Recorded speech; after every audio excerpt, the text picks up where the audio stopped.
एउटी सासू जसले आफ्नो ज्वाइँलाई सकाउनका लागि कुनै पनि कसुर बाँकी राखिन अनि आफ्नो श्रीमानको हत्या गरेर परपुरुषसँग लागि।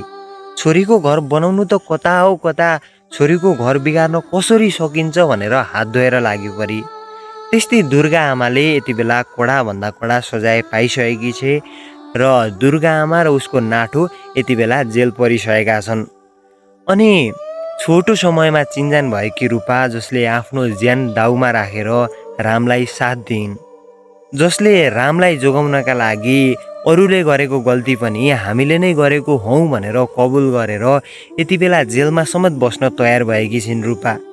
साँच्चै नै सम्बन्ध के हो भन्ने कुरा उसको कर्मले देखाउने रहेछ। यति बेला रूपाको कर्म र दुर्गा आमाको कर्म हामीले स्पष्ट देखेका छौँ र रामले पछिल्लो समय यो खेललाई जितेर फेरि पनि आफ्नो परिवारलाई एकीकृत गर्न सफल भएका छन्। यो देखेर तपाईँ पनि साँच्चै नै खुसी हुनुहुन्छ भने कृपया यस भिडियोलाई एक लाइक गरेर कमेन्ट सेक्सनमा तपाईँको आफ्नो नाम लेखेन भने चाहिँ पक्कै पनि नभुल्नुहोस् है त।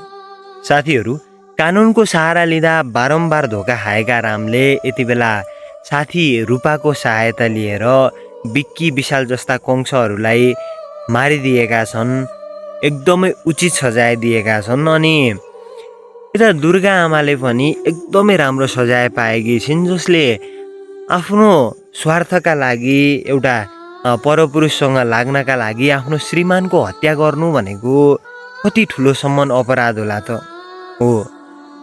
त्यस्तै दुर्गा आमाले पनि यति बेला कडाभन्दा कडा सजाय पाएकी छिन्। तपाईहरूलाई पछिल्लो समय बुहारी सिरियल कस्तो लाग्दैछ, तपाईँको प्रतिक्रिया भने लेख्न नभुल्नुहोला भन्दै आजको भिडियोबाट बिदा हुन चाहन्छौँ। हाम्रो च्यानललाई सब्सक्राइब गर्न भने नभुल्नुहोला। हवस् त, नमस्कार।